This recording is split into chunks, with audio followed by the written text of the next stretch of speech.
I'd have busted that wide open. I'd have busted it because there ain't no Semitic.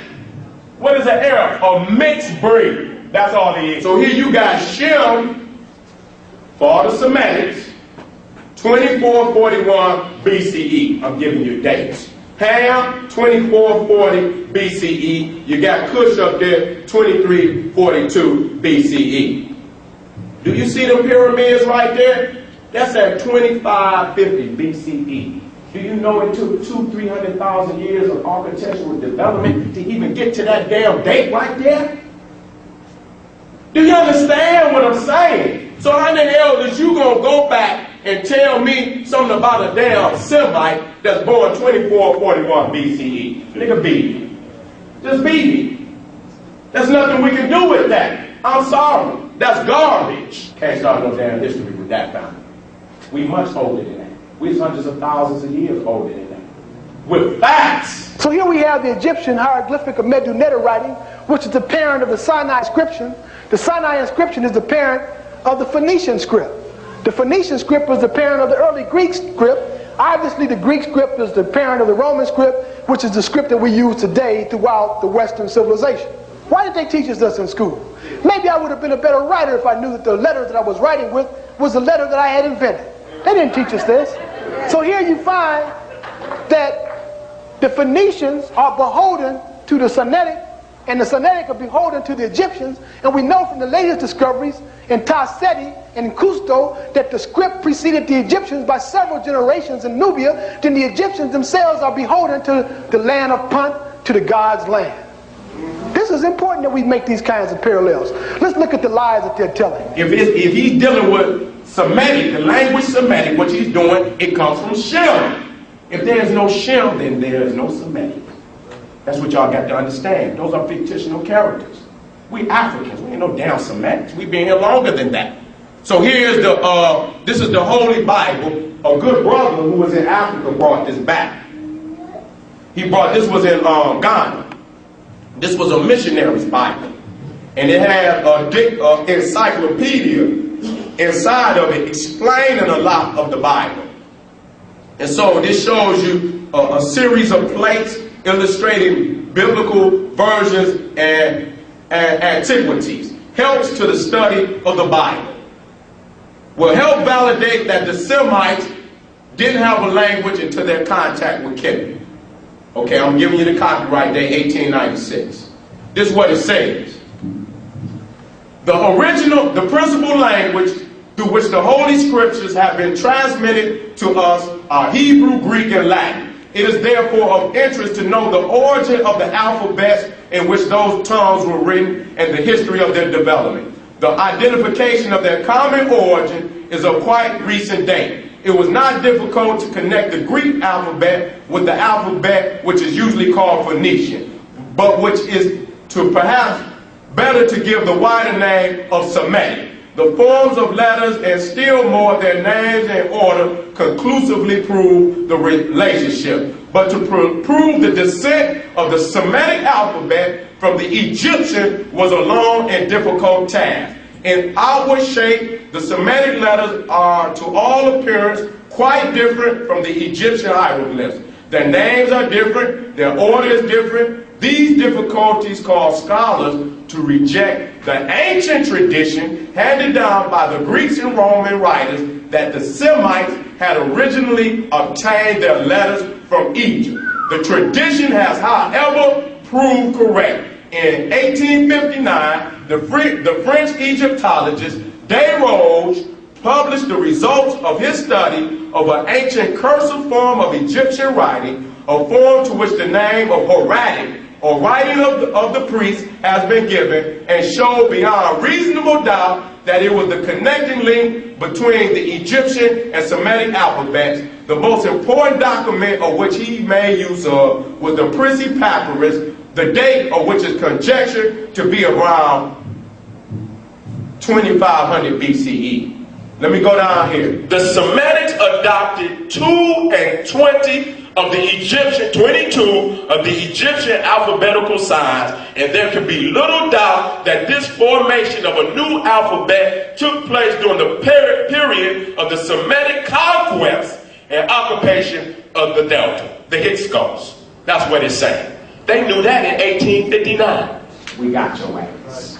We got your ass. By 4500 BC, ancient Egyptians began using burial texts to accompany the dead. First known written document. Now this is deep. Now we know by 4500 BC they're doing this. That meant they had to be at least 4,000 or 5,000 years getting to that.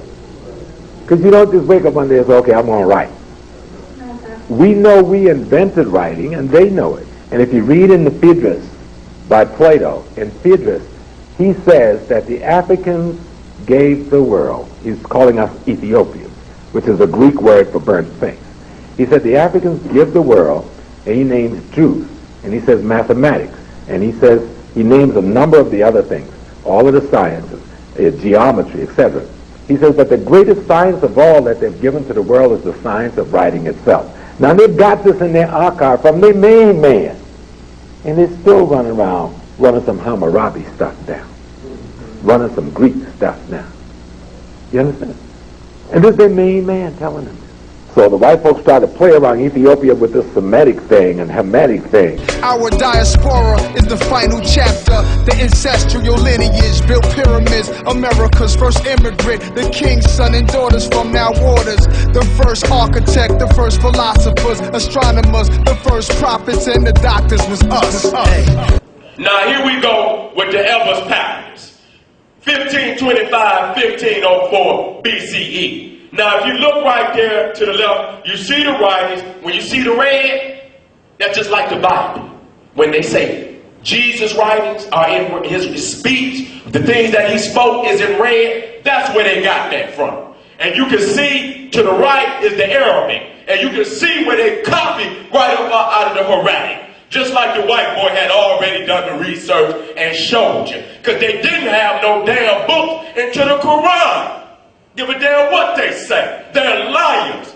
They did not have manuscripts. And you know a manuscript because a manuscript is written on paper. But don't get confused, because Arabic is our language. There is no Arabic race. The word Arab connotes people who live in the sand, in the desert. It's not a connotation to race. It's a connotation to ecological location. They have turned it into a connotation to race. But the only place you can find a reference or roots to the Arabic language is to look at Medu-Neter, right? That's hieroglyph, right? The drawing language, the picture language. That language was put together by the African elite for the illiterate African masses so that they could comprehend the same thing that the elite could comprehend without having formal education. By using symbols from the ecology to express concepts, ideas, and principles, you didn't have to go to college to know what the elite was talking about. This language out of which Hebrew flow is the technical language and the scientific language of Medu-Neter, which is referred to as the hieratic script. Okay. And then there is this one, the Demotic script, which is Arabic. Aleph, Bat, Ta, Ta, Jim, Ha, Ka, Dal, Dal, Raz, Zaz, Sin, Shin, Sa, Dot.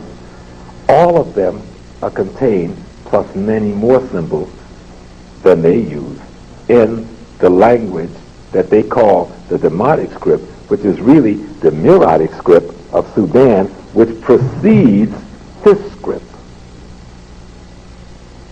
You understand what I'm saying?